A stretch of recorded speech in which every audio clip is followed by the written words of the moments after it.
For many of you who work with other minority groups, it would be unheard of for you to design programs without the end user being involved. And it's the same for Aboriginal and Torres Strait Islander homelessness within this country. It has to be Indigenous-led solutions driven by people who've got lived life experience or those service providers who deal with it on a day-to-day basis. So that's the first thing I want to say. Progress is poor, and I'm not going to beat around the bush about this. We, for the last 20 years, when we're looking at census data, although the collections changed in terms of what we define as homelessness a decade ago, those figures have not improved. So it's really time for a policy reset, and we've got to get urgent about how we address this. And you've got to hear from a couple other speakers about some of those solutions. So we'll talk about that. I've spoken just briefly around there's more men as rough sleepers, and there's more women in overcrowding. Those sort of things are pretty important. But the point that I want to make there is that we've got to have a different policy approach when we're dealing with men and women. It's not the same. We're not getting people necessarily with the same issues presenting. And sometimes we've got to think about those differently, and also not only the shelter that we provide, but the wraparound services, whether they're alcohol and other drugs, whether they're a mental health intervention, whether it might be some other type of form of support around DV, anger management, other issues around addictions that we try to deal with. We need to think carefully about who our cohort is and is it different. Now, I started off with a little bit of a snapshot about what data looks like. We've got about 25,000 people. Those data sets are an underrepresentation. But one of the things that shows a really troubling picture is the number of people who go into specialist homelessness services. So what we do know, looking at data from last year and the year before, is that we have a large number of people going there. And what I've put up there is around over 70,000 First Nations people are using those services. The troubling issue here is we have a number of people who are doing it repeatedly. So many of you will know if we haven't addressed the issue about why people are actually coming in and getting our support in specialist homelessness services, we'll see them again. And it's nothing to be proud about to see a repeat client come back in that we haven't been able to assist either the first time, second time or third time. But the troubling figure here is that Aboriginal and Torres Strait Islander people are repeat clients and at a higher rate than non-Indigenous people. So we know that what we're providing and the level of support and the options that we're providing for people isn't hitting the mark, so we've got to rethink that. The issue for me is now, as I deal with the number of younger people across these cohorts that are coming in, and that requires a bit of a different thinking and different approach. We've spoken about youth homelessness and the approach that's taken there, and it is really worthwhile to unpack some of the cohorts that we're dealing with to ensure that we're meeting their needs the best. What I would like to say, and I just want to finish on these couple of points, is that it's one thing to provide someone with support, and these are really important things, and we want people to utilise SHS services, but we just got to make sure that it's better. And sometimes that might be you partnering with an Aboriginal and Torres Strait Islander organisation, or bringing in a workforce that have a better understanding of some of the issues that our clients will work with. And that will alleviate some of the issues. And the last point that I've just put on the slide there is really around the issues is that our policy approach must be different. I spoke earlier about the male and female cohorts, and what we do with them has to be different, and I'm happy to talk about that later on when we get to questions. But it's no different when we start talking about the fact that we've got a younger group going in. What are we doing to address younger First Nations people in homelessness and accessing our services? The second one is certainly around that issue of returning clients. We can just not accept that there should be 70% of people or 61% of non-Indigenous people returning to our services because we haven't been able to support them adequately. And the last thing that I just want to touch on is that we're not doing this by ourselves. It's not just an Indigenous group that are going out there trying to address this issue. We understand that a lot of our people use mainstream providers, but what we want to do is make sure that our mainstream providers who are providing services for First Nations people are doing it in a way that it actually meets their needs and alleviates this issue of homelessness. We can't sit back anymore and think about 25,000, 30,000, 50,000, 40,000, whatever the number is. and accept homelessness within this country. And I know that I'm talking to the converted, the people who are sitting in front of me who deliver these services every single day. But what I would say to you is just sometimes stop and rethink whether or not you've got the best possible toolkit to provide services to the people who most need it. Thank you.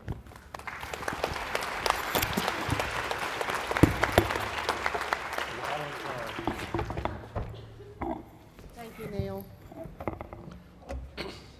And it's alarming, the statistics, when we consider that we're only 2.1% of the whole population. I'd now like to introduce Paul Cove from Birribee Housing, who will be giving a state perspective on homelessness. Thank you.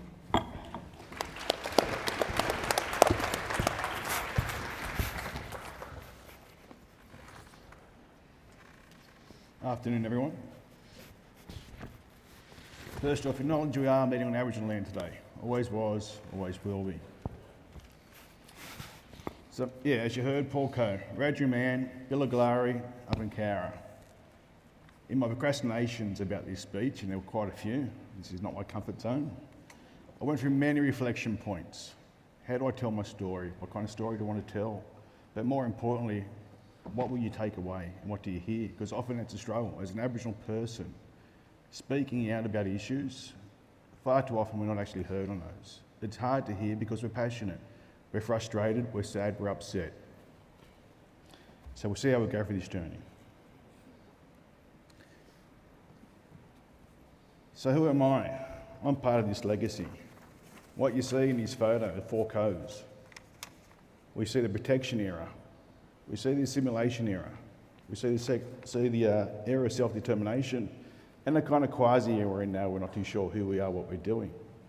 So when I talk through this journey and take you through the speech, part of what my concern is about the longevity and how long it takes to get outcomes for Aboriginal people.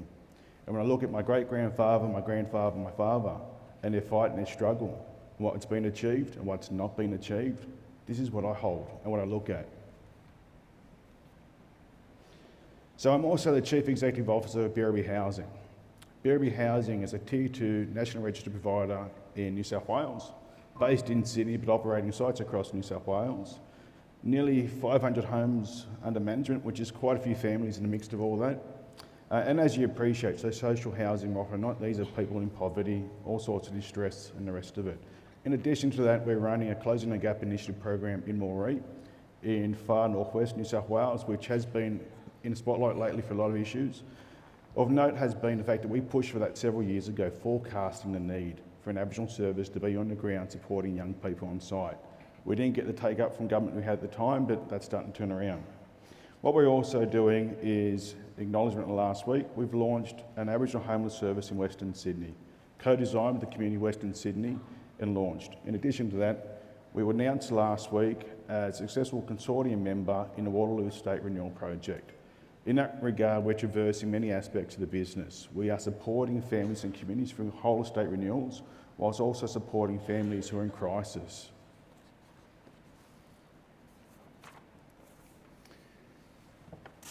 Our legacy of government policies. I do like my reads, I do like my older ones predominantly. So what we have here is Royal Commission to Aboriginal Deaths in Custody. As a context, what we can see, it highlights, as many modern ones also do, that the plight of Aboriginal people today is not removed from our history. It is embedded in the journey of our history. In this regard, the assimilation of Aboriginal people, the taking of our land and those impacts, impact on us today. One of the points I was quite distressed by was looking at effectively what is the housing policy that's still applied today. Dispersing of Aboriginal people is in itself noted in the Royal Commission as being a form of assimilation. Yet we still carry that on in many of our kind of programs. When we look at our housing need, and it's a little side note, we are here talking about closing the gap, and I will get to that in a second. So we know that health, education are key determinants for outcomes.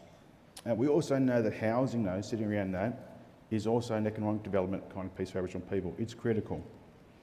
So as Aboriginal peoples, and including my Torres Strait Islander brothers and sisters in the mix, but just acknowledging where I come from in New South Wales is predominantly Aboriginal. So we've gone through the fight for land rights. We've seen that come and go. We've seen eradication of terra nullius, and we've seen the formation of native title, and then following all that has been closing the gap. So we've also seen many federal and state governments come and go as well. Great initiatives, great concepts, great pushes. Unfortunately, they don't last too long. And as you can see in this little quotation, had the Labor government pushed through with this kind of plan about Aboriginal housing in 1973, would we all need to be in the room today talking about Aboriginal people?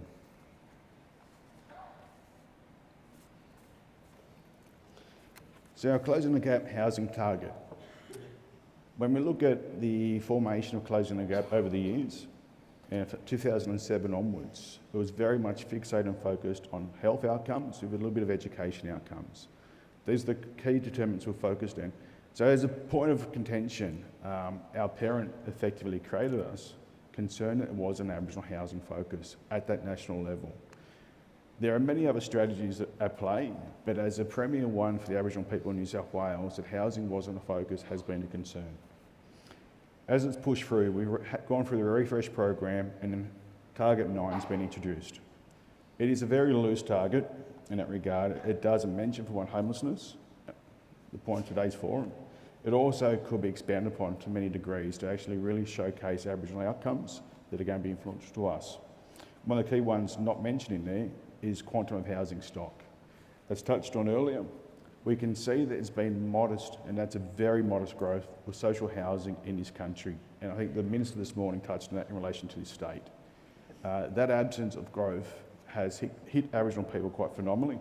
It's also been quite prominent in the Aboriginal housing sector, whether that's Aboriginal community housing providers much like myself, or even the Aboriginal government agencies. The growth has been quite minimal. Where we've seen growth in Aboriginal housing has been within social housing of mainstream and government agencies. Effectively, we know we have a growing Aboriginal population base who are then, based on their need, filling those spots up in other housing providers. But homelessness. What we know and where we can look at in Closing the Gap, homelessness is a downstream outcome of some of the other activities. We know that incarceration rates, we know that out-of-home care, and we know domestic family violence are the primary gates to homelessness for nearly everyone, and so particularly for Aboriginal people. And the Closing the Gap targets and measures on that point out that we are going downhill. Nothing's getting better. And so when we look at a population base, we know the Aboriginal population is younger. We have more young people entering out-of-home care. We have more young people entering incarceration. We have more people entering adult jails. When we just look at those primary measures, homelessness has to be terrified as an outcome because they're coming this way in time. But sitting across this, and so Closing the Gap, critique aside, has been report upon report upon report. Mentioned earlier, a report about the Royal Commission into Aboriginal deaths in custody. We've then had the Bringing Them Home report. We've then had a multitude of reports that have followed. The reforms, which are often at systemic level in these kind of reports, highlight the need for governments to change the way of engaging Aboriginal peoples, Aboriginal communities and services, and effectively getting better outcomes. Acknowledging a report the last fortnight from Productivity Commission highlights that some of the best outcomes they're seeing about Closing the Gap are about Aboriginal-led organisations stepping in and filling voids. Quickly about the New South Wales experience. I'm a provider, I'm not a peak. I sit in these areas that are contested, so we try and do the best we can, we're trying to grow. What we know is that, again, no different to the rest of the country, Aboriginal people are represented across most domains. We have a homelessness sector that was decimated. Prior government activities as far as contracting resulted in effectively a handful of Aboriginal services across nearly 240 contracts that are out there in the state. That is carrying through. We're seeing a trickle of new money come into the sector, but we're seeing the old money remain where it is.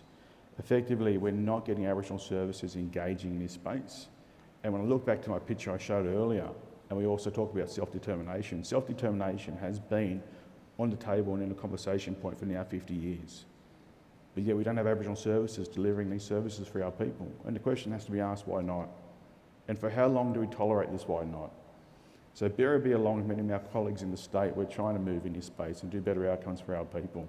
We do need to be met halfway by government, who are trying to pull us along. We also need to be met by mainstream providers who they themselves are receiving funds in this space.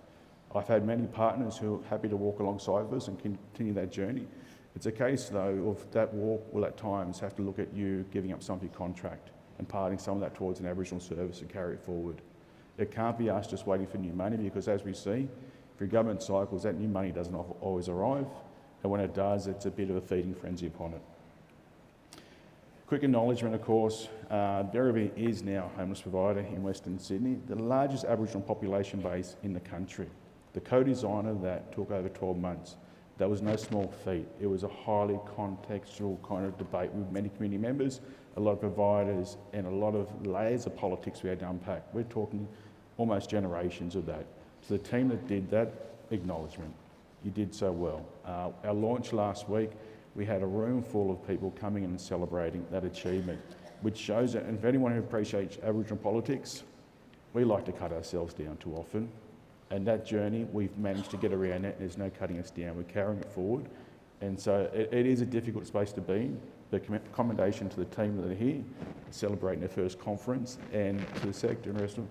Yes, I hope you've heard a little bit about the notion about Aboriginal outcomes in this space, and importantly that closing the gap isn't the panacea for homelessness, but certainly there are aspects in there we need to look at and push on. Thanks.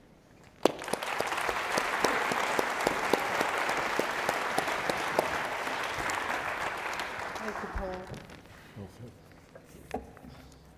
It's a real insight into history and certainly the legacy of homelessness in the Aboriginal communities.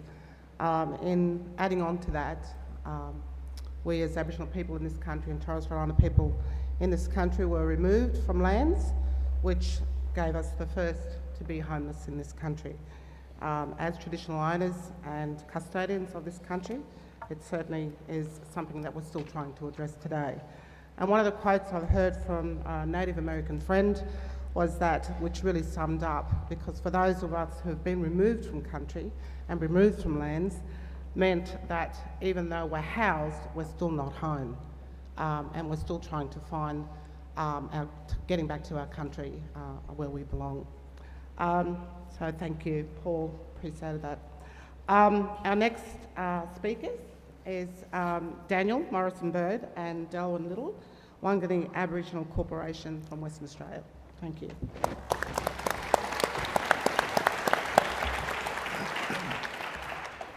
Good afternoon, everyone. First of all, we both would like to acknowledge Auntie Rosalind for the wonderful welcome to country, and acknowledge that we are on Kaurna country today, and pay our respects to both past and present elders of this beautiful country. We come today from Birribee, which is traditionally called, but in the last couple of 100 years it's been called Perth in Western Australia, and which is part of the Whadjuk Nation that we live and work on. So it's a pleasure to be here today representing my community back home, but also, better get the slide going. So here today, myself and Delwin, are we showing the video again? Or is that a different video?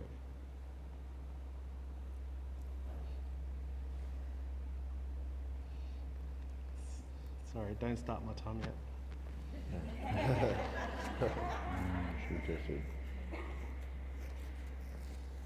I'll get the selfie done while there. It's fine. Services for Aboriginal people should be designed by Aboriginal people.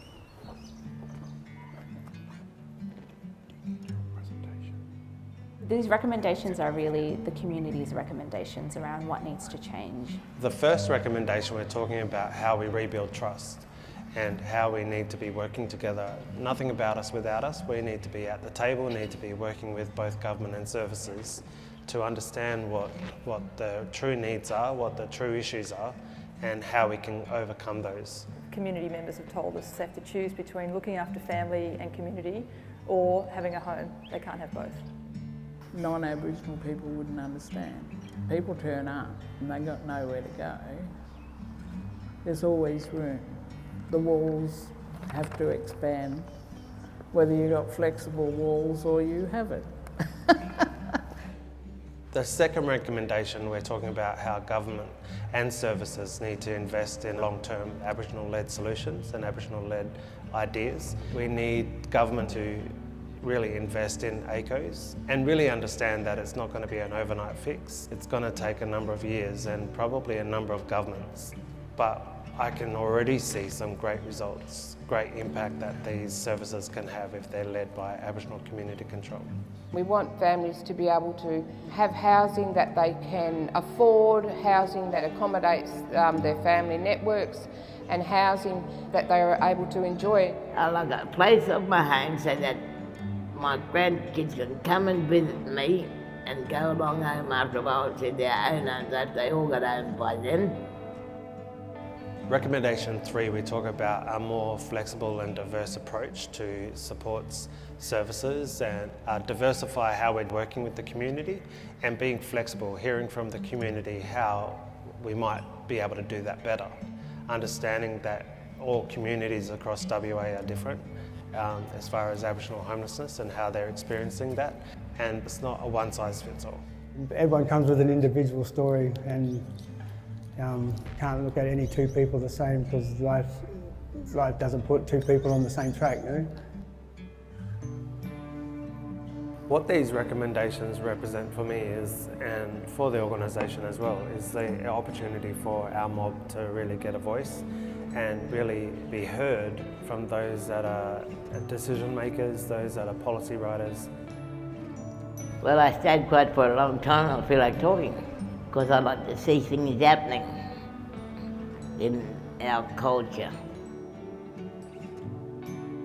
Having an open ear and an open mind to hear their stories, and for them to have the faith and confidence to tell you in the hope that something might change. And I think that's what this project has given us, is that sense of hope that tomorrow's going to be a better day.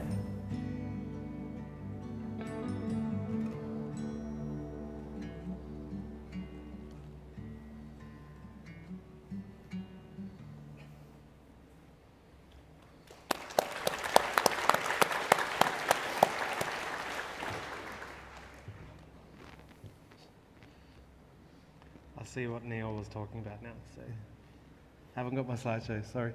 But all is good because the video really showed the essence of the presentation, the 3 recommendations that came forward out of the project that we've been working on over the last 2 years. Birribee Mile, which is our homelessness research project, and we had a group of 15 elders that worked with us who were named the COG, the Community Operation Group.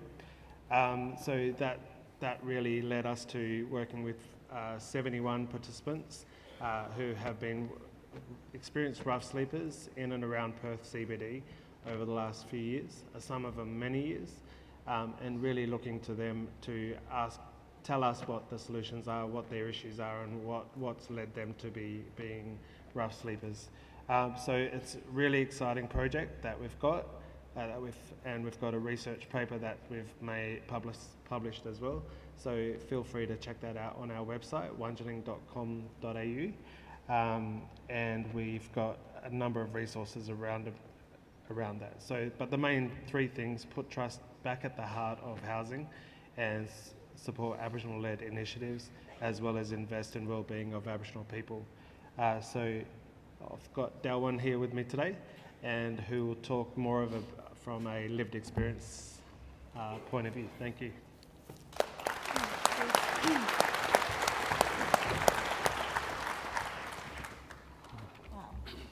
Hello, good afternoon. I want to thank you for the opportunity to be here and to share my lived experience and struggles to overcome homelessness while caring for 5 young girls.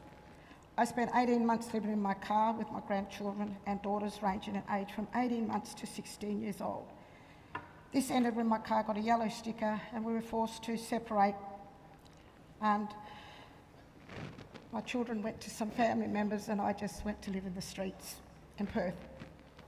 And just to clarify that while I don't live in my car anymore, I'm still homeless and forced to rely on the kindness of family, as are my grandchildren. I'm here to talk about the barriers for Aboriginal people who are homeless or who live in public housing. 1. Restrictive rules around housing stop Aboriginal people from fulfilling our family obligations. Rules around housing do not take into account Aboriginal people's need to look after family. We help our families, and this is a really important cultural obligation. When I lost my son, I was forced to put in writing to apologise to the neighbours and Department of Housing for having too many families around come visit me, as there was daily complaints. And at that time I could have lost my home, so I didn't get much time to grieve. 2, the criteria for emergency housing is too restrictive. With 5 girls, I wasn't able to access emergency accommodation because I wasn't experiencing domestic violence at that time. This made me feel worthless, and maybe I should just go back to my ex, get bashed so I could fit their criteria and get the help that I needed. 3, connecting with agencies takes all your time. It's exhausting, and a full-time job that leaves you with nothing. There was always barriers. You have too many kids, you are not ringing on the right day, or you're not in the right area, or they fill their quota for the day and they never call you back. It's too hard to meet all of these requirements, and I've given up trying to meet their complicated criteria. Often the help we were offered was not appropriate. Boxes of food that needed refrigeration or cooking was pointless while living in a car. A voucher would have been more useful. To be honest, the biggest barrier in our housing is racism. It is often not overt racism, but a housing crisis. Aboriginal people will always be left off the bottom of the pile.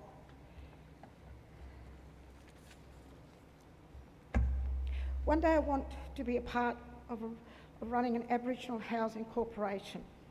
I know firsthand my lived experience and how it feels to be homeless, the struggles you face daily to survive, the dangers of rough sleeping on the streets.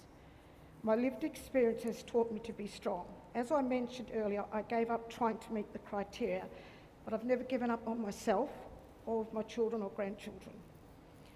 It will be my greatest accomplishment to overcome homelessness and get a house for my kids and grandkids, as they have suffered dearly without a stable and safe home. Thank you.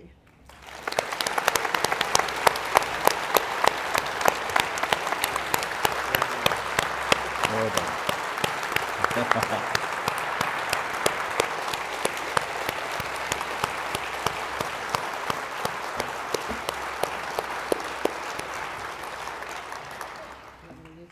Hello. Thank you, Daniel, and thank you, Del. Yeah, we can all be moved by a lived experience, and I'm so sorry that you had to experience that, Del. And for many of us, we share the same story and the same experience, and thank you for your bravery in sharing that this afternoon. I really was quite moved by that.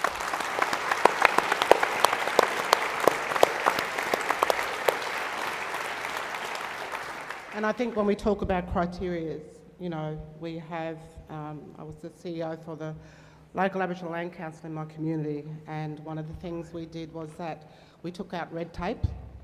We don't even have white tape, we have black tape.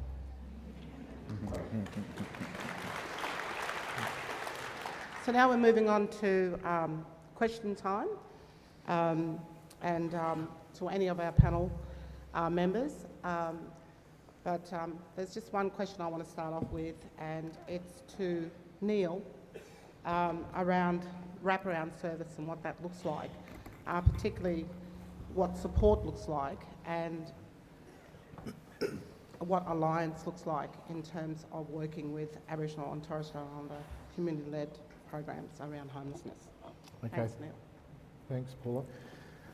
I guess the thing that really gets me thinking about that question is that often when we house people, and sorry for the people I can't see on this side, but when we house people, one of the general things we think is about shelter and putting that over their heads. And I know not all of you are in that same boat, and a lot of you are service providers who provide the wraparound support. But it's such an important piece. I feel like sometimes we've missed this equation where the conversation is about shelter. But I'll say to any of you, you put a 20-year-old woman in a motel room and ask her to stay there for 3 months with an 18-month-old child, and ask yourself, are we doing justice to this person? And what will their mental state and how will they feel in 3 months' time if we don't do any support service? And well, the reason that question is important is I think sometimes we miss the second part of the equation, which is what is the support? Does mum need a break every now and then? Does she need some support around other things? Is she fleeing domestic violence? Does she need some support to get her through the darkest days and the times where she's sitting there with no sleep, no proper cooking facilities in a motel room, where she's using her income that she has as a single parent to provide with takeaway food and everything else to survive? Have we considered everything that goes with it? So I think the question is an important one, and I'm putting it back on people who are in this room, just to unpack that a little bit when you think about when we're placing people, that the shelter is one piece, but the wraparound is the other one. The second part of your question was around something about alliances, which is an important piece. Obviously, South Australia has an alliance model that we don't necessarily see across the country, but when you get people working together on an issue, we're going to get better outcomes, and there's no doubt about that. It was very interesting listening to Paul Coe talk about the issue that we have a number of providers who get funding, there's no redirection of funds from those historical people who receive it. Now, this isn't kicking those people, but there is an issue that we have to talk, and sometimes it's an elephant in the room. And I'll use an example within my state. $400 million goes out to homelessness service provision every year, and of that, we have 126 providers who receive a portion of that funding. Of the 400 million, 10 providers get the lion's share of it. So there's an inequity there, and are we necessarily funding the people who can do the best service provision? And when it comes to the Aboriginal and Torres Strait Islander stuff, I think I can't talk any better than our guest on the stage in terms of Del, talking about what she experienced. And this is the last piece that I would say that comes into both alliances and any of the wraparound support. They can't be designed in isolation without the end user who we're trying to benefit the most. And if you heard anything today, out of all of us sitting up here on stage talking about First Nations homelessness, I hope that you heard that story well and truly about the barriers, and you're thinking now about what could we do to change and make that user experience different that could create a better outcome for First Nations people within this country.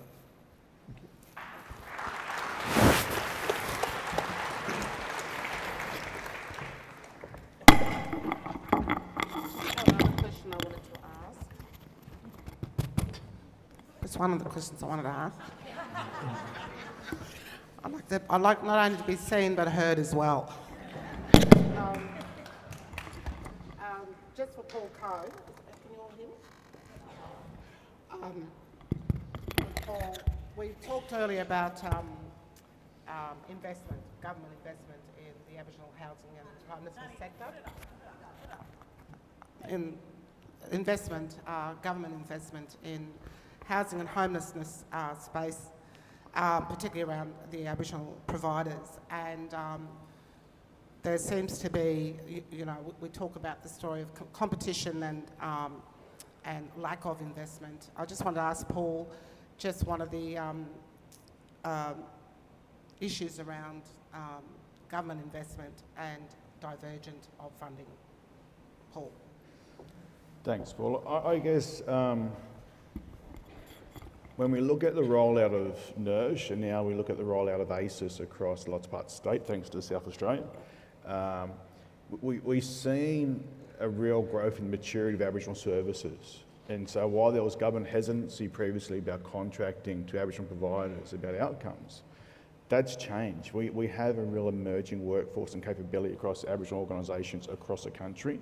And there'll be no presentation up here today or across the whole conference from an Aboriginal organisation where you won't sit back and go, wow, I'd actually offer them a contract tomorrow. And so we're really emerging that space and holding our own. Sitting across that are the mainstream providers still, and as touched on by Neil, they do retain the bulk of all those services. Now, we don't want to have Aboriginal people not be serviced. Essentially, that's still got to happen. But we do need to find a way to pivot that contracting outcome to ensure that Aboriginal services come through and stand up on their own and keep emerging and aren't sitting back holding in this space forever, and at the same time we don't miss that space. So if we just transfer too quickly or too sharply, we don't want to see a drop in service outcomes for Aboriginal people, because in the day there are people, as touched on, sleeping in cars who are looking for help tomorrow. And so that's absolutely core of the outcome we've got to focus in on. But across that, how do we get that focus at the same time pulling up Aboriginal services so there's viability in that space and security that helps you keep evolving? This notion of Aboriginal innovative practice is sitting out there as well, but to get there has to be at scale, where you've got enough comfort, so you're not just worried about being able to meet ends meet as a company today, but we're sitting there at the next point, what next project can we create and run at? And so that real kind of investment in Aboriginal services and where it can take us has to be critical. Thanks, Paul. Okay. We'd now like to take it to the floor for anybody who would like to ask a question to any of the panellists. Thank you.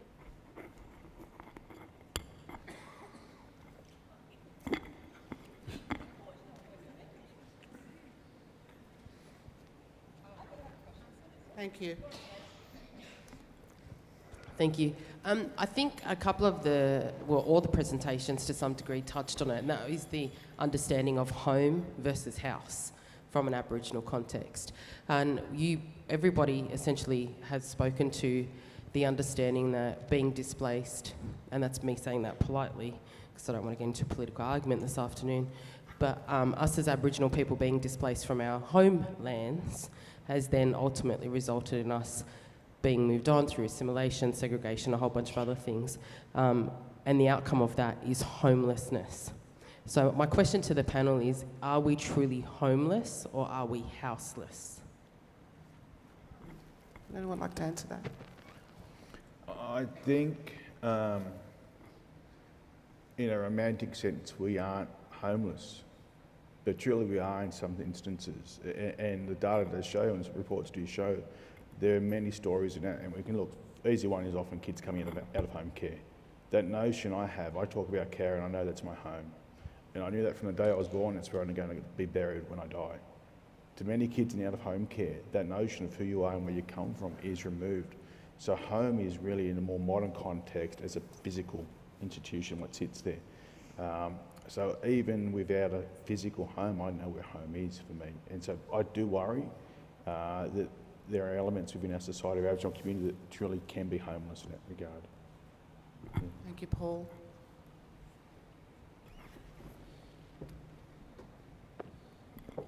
Any other?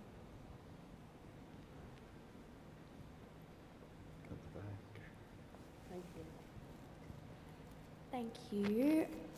I think it's Del. Is that you, Auntie, with lived experience, Del? A question for you. So you mentioned some of the barriers that eventually led to you somewhat giving up on services, like having to ring at certain times of the day or on certain days and that kind of thing. I would be so grateful to hear more from you about those barriers, and if there are any solutions or ideas that you've thought of in your experience around that, if that makes sense. Sorry to put you on the spot. Barriers. Well, when I was homeless, it was every second day at an agency. You sit down and you tell your story. You have your kids there and you're crying while you tell your story. And at the end of it, they just say, you don't meet the criteria. You don't meet the right criteria. So you get told that often.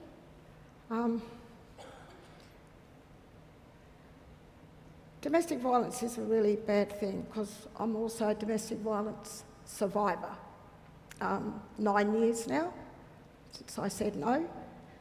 So overcoming that and being homeless and the struggles between trying to look after kids, it's just, there's really a lot. It's the system that is failing us as women and single mums and grandmothers.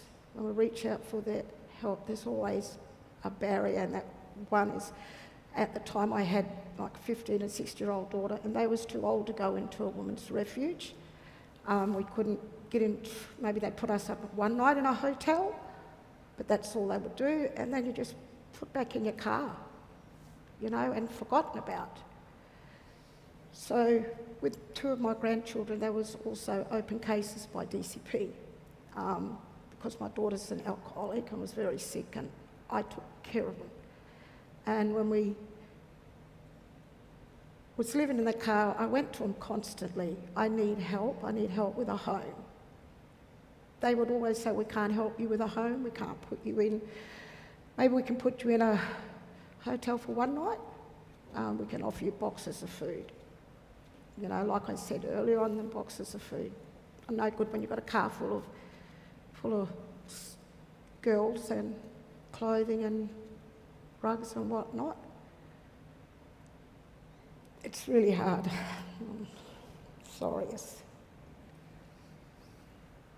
I think one of the biggest barriers is to change their criteria. Stop saying they can't help, because they can. They can.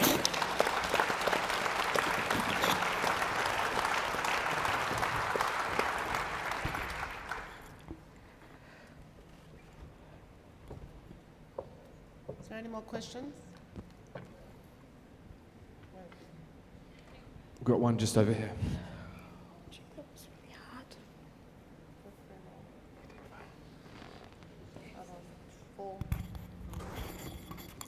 Hi, my question is for Paul.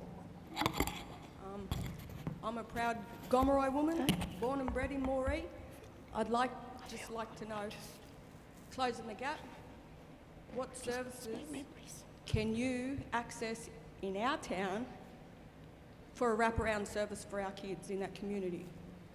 We need a holistic approach to Morrison, and we need it now. Yeah, very much so. It's an interesting one, Morrison. It's part of that layout, operating from Western Sydney and across regional areas. You can see the difference in kind of working environments, in that kind of good old traditional interagency approach, how much people come together. Our experience in that town is we very much know in the sense that everyone is an absolute silo. Morrison's been modelled and assessed of having nearly 70 odd providers in town before we arrived, and that same experience is that silo is phenomenal. And so when you have a town of nearly 10,000 people and an extremely high Aboriginal population base in that, with so much need support, but also so many opportunities sitting out there for them, that the silos were sitting across that, and people were just in their boxes effectively. When you work in a homeless space or any other multi-agency kind of support model, you can't do it on your own. You simply can't. And so that's part of the challenge, actually. How do we kind of get interagencies to come together? And no different to that conversation earlier, which is what we need is services to look at how they unpack the funding, and government particularly unpack the funding and try and spread that so the outcomes are being purchased properly. At the Morrison level, it's sitting and going, what are the outcomes the community need? Taking that back around to the government and say, you need to buy these outcomes from services. And so if your contract doesn't provide for that, you need to redo your contract to purchase the outcome the community is telling they need. Thank you, Paul. We had a few more questions.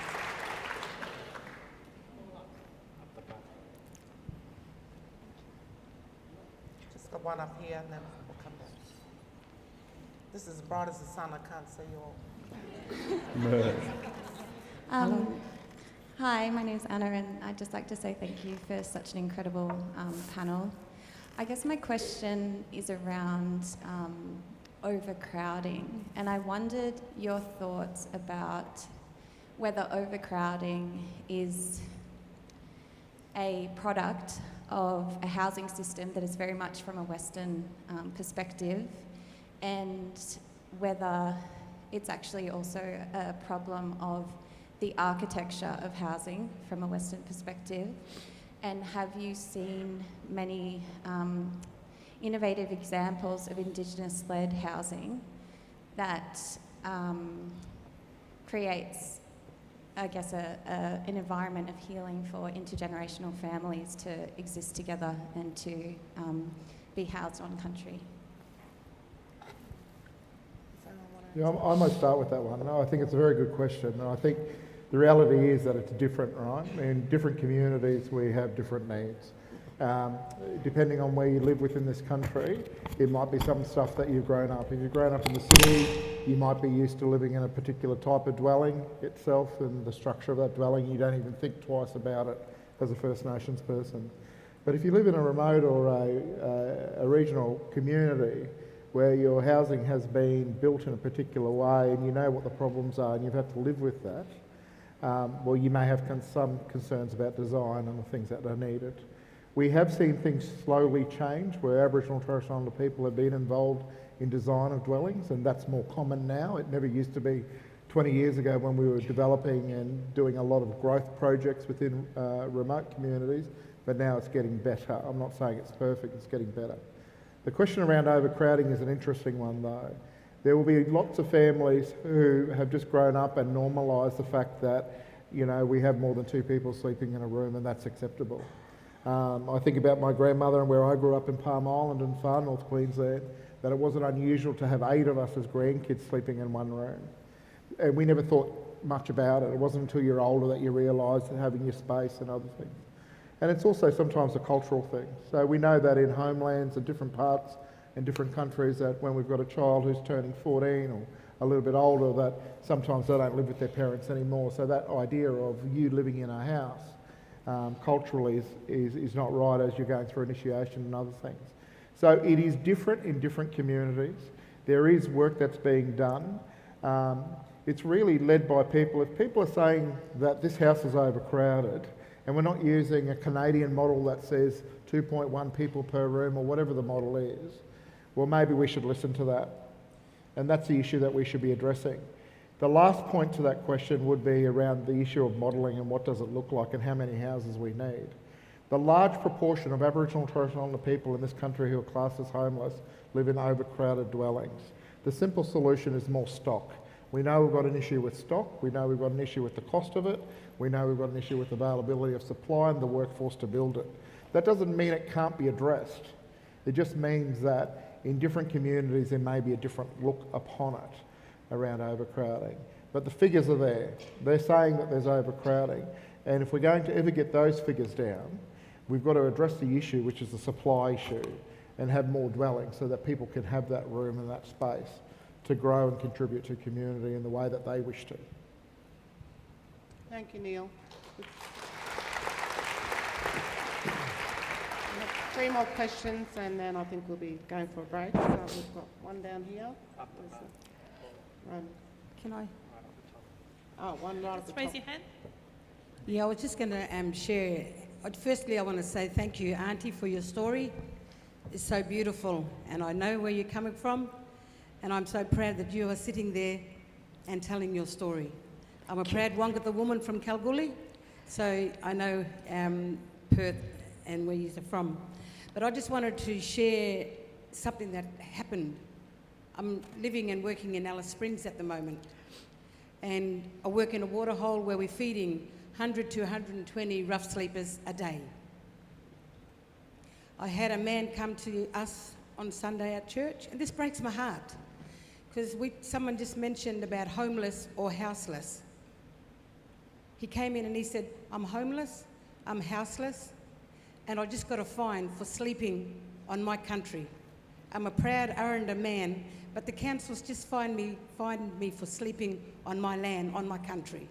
So this is some of the stuff that our mob got to deal with also on top of it while they're sleeping rough. Thank you.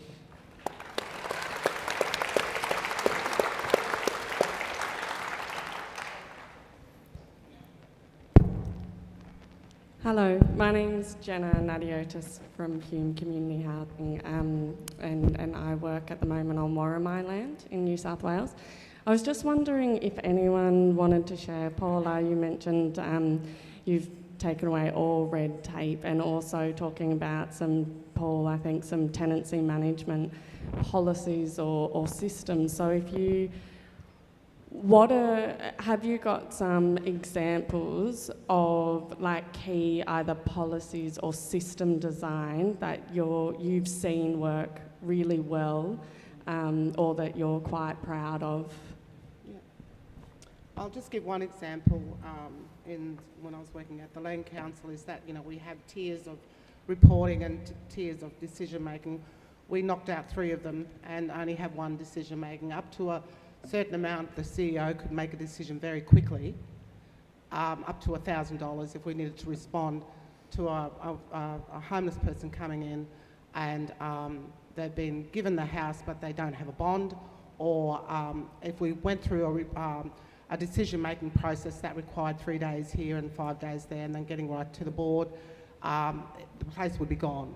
So we talked as a board and the CEO to make those decisions fairly quickly because we wanted to have that rapid response, just so that people, if they were given that house, that they would pretty much have the bond ready and going the very next day. Because usually, particularly in the private sector, their turnaround time was 48 hours. If you didn't have a bond, you couldn't, they would give it to somebody else. And so it was sort of little things like that we shifted the way that we make decisions fairly quickly. And did that partnership with the board so that the CEO was given a little bit more delegation to make that decision fairly quickly and without having to go through them and wait 3 days for an answer. We said that we would delegate a certain budget for the CEOs to be able to make that decision fairly quickly, and it worked because people were pretty much able to get their bond or part of their bond ready for that next day. Yeah. I think what I'd add into that would be the flex you have as a housing provider at scale that you operate. We do rent abatements for entries into custody, for example, or rehab. But in an Aboriginal space, sorry business is often overlooked. Yet it's actually one of the biggest. When we look at stressors for Aboriginal people, it is our biggest life stressor, by and large, sorry business. Because of our connections, they're so broad and interconnected, and it's so strong. The stressor on a household is phenomenal. And then we have a household that immediately feels that, but also if they are part of a grouping where people come in together as well, and so the costs go through the roof. A community housing provider could look at sorry business and be quite creative and effectively do some kind of abatement structure around the rent for an extended period of time to really acknowledge what they're going through at that point in time, but also the additional life costs that are going to be through the roof as well. And so you try and meet them at a place that takes away additional stress. From an Aboriginal perspective, while we'd like to be in it, it's difficult because it is financial, and it's how do we find that point of we can afford to carry that. And so that's part of our broader push to our community about why we need to pay your rent, for example, so we can lean into this space of being far more engaging as a culturally considered provider that realises that sorry business isn't one of our biggest kind of downturns as a society. We struggle through that phenomenally, so we can recognise that and address it. But to do that, I need rent coming in on the other side. That's a good example. Thanks, Paul. We might have time for 2 more. So, do we have 2 more? Nathan. Yeah. What we could do is make rent 3-year terms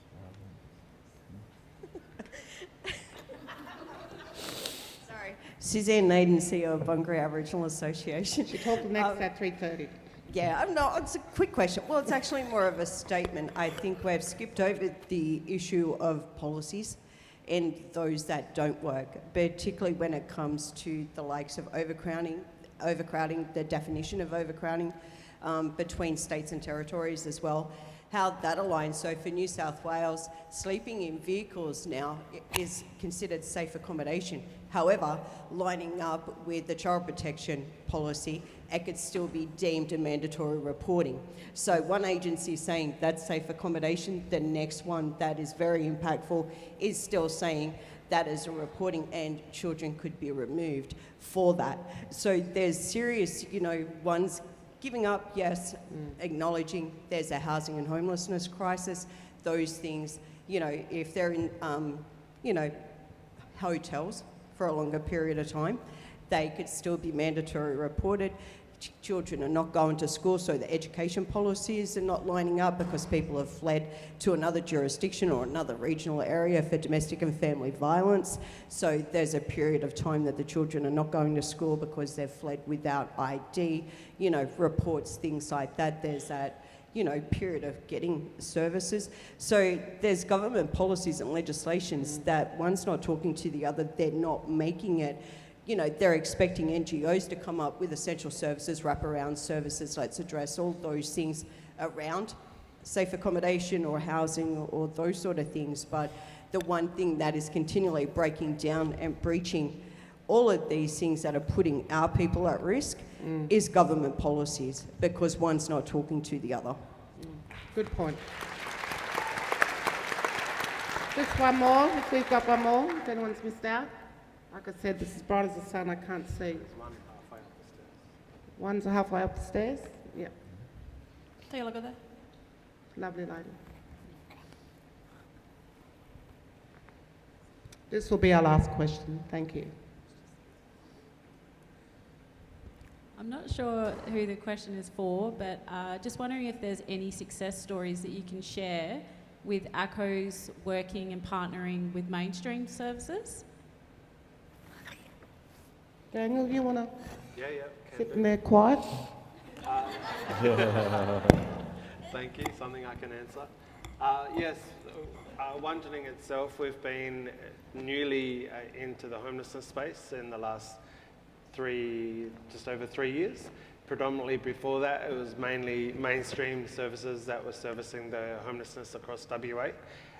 And so now that we've got 2 ACOs servicing homelessness in WA, it's making a slight difference. So Wungening Aboriginal Corporation as well as Noongar Mai Mai. And we've got some of the other mainstream homelessness services here as well today, so I don't want to speak badly on them, but since then, since ACO's coming more into the fold, I think we've been able to make a really good dent in the road where we can get our people the appropriate services and support.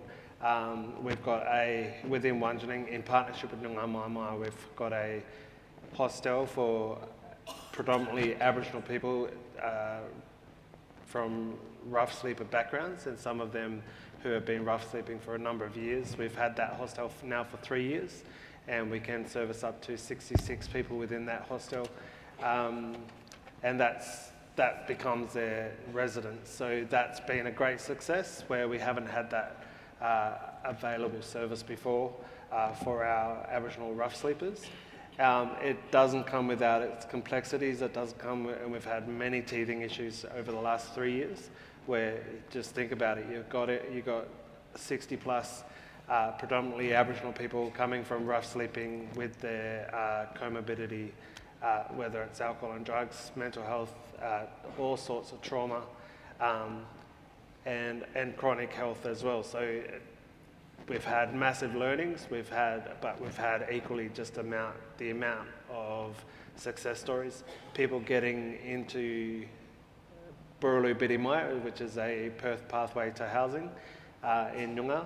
And so that once they're getting into that facility where they're in a room, got a self-contained unit, and being able to comply or learn to comply again, being in a facility, having some responsibilities, and having rent inspections, or like just getting people ready and building their capacity to one day when they get into their own place. We've had about 10% of, just this year alone, we've had about 10% get into their own housing from the facility, and which is a big success. They've been, some of them, rough sleeping for 4 years on average, so which is a great success in my mind, and just being able to support them through from the Birribee Maya to their own housing. Support them to be able to furnish their house and really understand what their requirements and what they need to comply with to retain that house as well. So other than that, we do partner with a couple of the mainstream services, so St. Pat's and Rua, around Housing First initiatives across Perth Metro. And that's been a welcome partnership, and just to be able to see what Mainstream are doing and what ACOs are doing and how we can find that middle ground, because it's, no one of us can do it on our own, so we really have to rely on what we can learn from each other and share the way that we work with our communities. Because, again, like every other city across the country or region, high representation of Aboriginal people in the homelessness space. So it's again, nothing about us without us, but in some areas we are the mainstream. So it's fine to look at us to see how we can support our community, because we get it right for Aboriginal people, we get it right for everyone, as I keep saying. The most vulnerable, disadvantaged within our community, if you get services directed and implemented to really suit us, they will suit everyone. Well said. Thank you. Thank you, Daniel. And in closing, I'd just like to say, in gaining momentum, partnerships, alliances, sharing of resources, sharing vision is really important in terms of ending homelessness in this country. So thank you very much, and thank you for the panel. I'm standing with giants this afternoon. I feel very humbled to be part of this great discussion. And I just want to thank all the panellists and the speakers, and if you can give a round of applause, that'd be wonderful.